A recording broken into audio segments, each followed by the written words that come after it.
राज्य सरकार और मुख्यमंत्री इसको पारित करवाने के लिए बहुत ही उत्सुक हैं और नियम परंपराएं संसदीय विधि विधान किसी का भी पालन नहीं किया जा रहा है, बल्कि कार्य मंत्रणा समिति से कांग्रेस के दोनों सदस्यों को त्यागपत्र देने के लिए बाध्य होना पड़ा है, क्योंकि आपने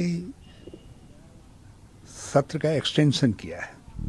तो एक्सटेंशन का अर्थ है कि आप उसको उसी विधि विधान नियमावली से संचालित करेंगे जिससे सामान्य तौर पर विधानसभा का सत्र संचालित होता है।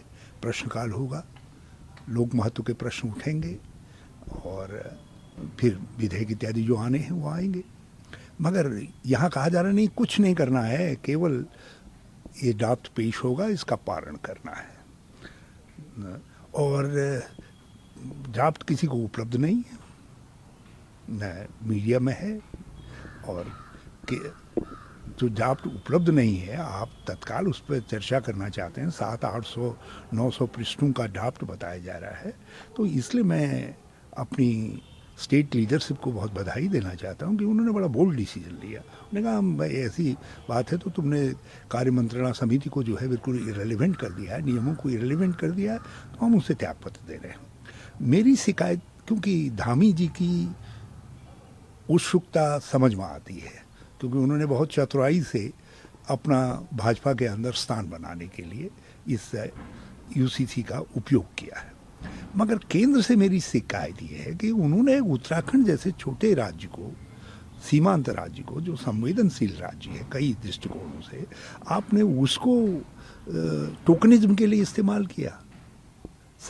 आपने प्रतीकात्मकता के लिए हमारे राज्य को इस्तेमाल किया। आपको लाना था यूनिफॉर्म सिविल कोड, अब सेंट्रल गवर्नमेंट लेकर के आती, जो सारे देश के ऊपर लागू होता। हमारे यहाँ जो कानून बनेगा भी तो वो हमारी सीमाओं के लिए होगा, कहीं दूसरे के लिए तो नहीं होगा। और फिर इसके जरिए, इस टोकनिज्म के जरिए आपने ये ऐसा करने दे करके उत्तराखंड को एक गलत परंपरा डाल दी है। अब दूसरे राज्य भी इसी तरीके से कॉमन सिविल कोड के नाम पर अपना कानून बनाने की कोशिश करेंगे, और इस कोशिश के अंदर वो दूसरे समुदायों के वैयक्तिक परंपराओं और संस्कारों आदि में जो है दखल कर सकते हैं। एक अपना वोट बैंक ठीक करने के लिए, सपोज करिए तमिलनाडु के अंदर जो है कुछ लोग मातुल कन्या से भी विवाह करते हैं और कुछ लोग नहीं करते हैं। अब वहाँ की सरकार यदि कोई ऐसा कानून बनाए जिससे इन एक वर्ग के ऊपर उसकी परंपरा के ऊपर कानून को थोप दिया जाए, तो उससे असंतोष पैदा होगा। आप मणिपुर को ले लीजिए, वहाँ दो ट्राइबल कम्युनिटीज़ आमने सामने खड़ी हुई हैं केंद्र सरकार की गलत नीतियों से। यदि वहाँ के मैतेई समुदाय को खुश करने के लिए वहाँ की राज्य सरकार जो है कोई ऐसा कानून बनाती है, जो ऐसा व्यक्तिगत कानून बनाती है जिसको वहाँ की कुकी समुदाय के ऊपर थोपा जाए, जो उनकी परंपराओं के विरोध में हो, तो इससे मणिपुर हमेशा के लिए आग में आप झोंक देंगे। और दूसरे राज्यों में भी इस तरीके की परंपराएं हैं, ट्राइब्स में भिन्नताएं हैं, अपने परंपरागत जो संस्कार हैं उनमें उनकी मान्यताओं की भिन्नता है। तो उन भिन्नताओं, एक कम्युनिटी दूसरे कम्युनिटी के खिलाफ पर्सनल लॉ को इस्तेमाल कर सकती है। इसलिए इससे देश के भविष्य के लिए ये चिंता का विषय है। ये देश की एकता और अखंडता के लिए ये एक खतरनाक संकेत आपने बना दिया है। तो इसलिए मुझे शिकायत केंद्र सरकार से है कि आपने राजनीतिक स्वार्थ के लिए हमारे राज्य को टोकनिज्म के लिए छांटा और एक गलत परंपरा को पूरे देश के अंदर प्रारंभ कर दिया। अब क्योंकि अगर ये पास होता है तो उत्तराखंड राज्य होगा जहाँ पर यूनिफॉर्म सिविल कोड लागू होगा। उसके बाद फिर हेमंता बिस्वा भी कह रहे हैं कि अपने राज्य में लागू करवाएंगे या और स्टेट में भी लागू होगा।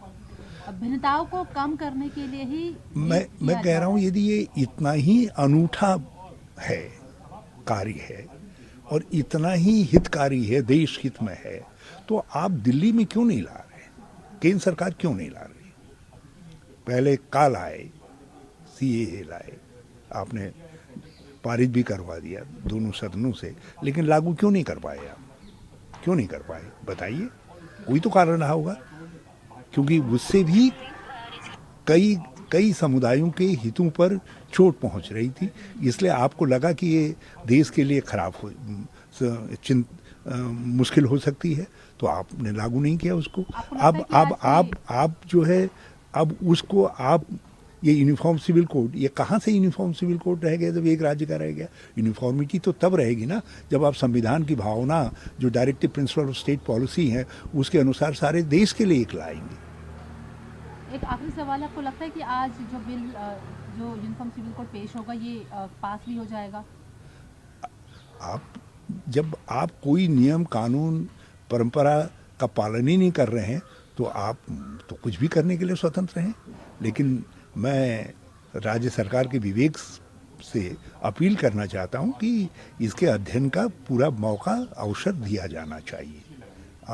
जाना चाहिए और इसके पारण में जल्दीबाजी नहीं होनी चाहिए, क्योंकि इसके जरिए हम कई कानूनों को प्रभावित करने का काम करेंगे। जो एग्जिस्टिंग वो हैं उन पर उसका असर पड़ेगा और उनका अध्ययन करना बहुत आवश्यक है, क्योंकि उसका हमारे जीवन पर भी लंबे समय तक।